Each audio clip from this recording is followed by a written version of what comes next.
The Firefly.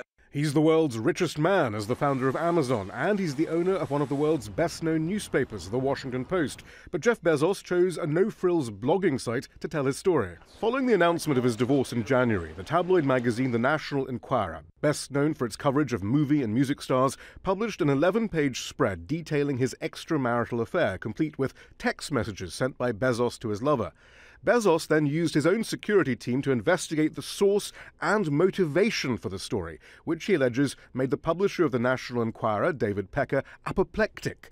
Bezos says Pecker then threatened to release further texts and intimate photos of Bezos and his lover unless he stated that the Enquirer's expose was not politically motivated. But that's exactly what Bezos suggests was the case. "My ownership of the Washington Post is a complexifier for me," he writes. "It's unavoidable that certain powerful people who experience Washington Post news coverage will wrongly conclude I am their enemy. President Trump is one of those people, obvious by his many tweets. Also, the Post's essential and unrelenting coverage of the murder of its columnist Jamal Khashoggi is undoubtedly unpopular in certain circles," he concludes. Bezos refers to the Saudi government several times in his post and points out that David Pecker was introduced to a figure with ties to the Saudi royal family by President Trump at a time when the publisher was looking for financing. Pecker is a longtime friend of Donald Trump.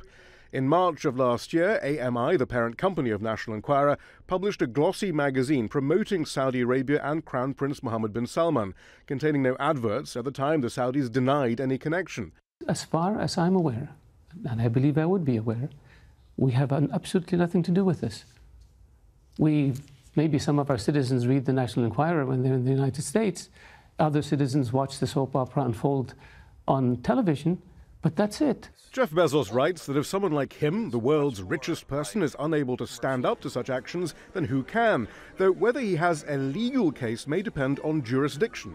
In states that use blackmail and extortion combined together, it would likely be a case because you're requesting that someone, by way of threatening them, if you don't do this, then I'll do that, and then it would come under one of those statutes.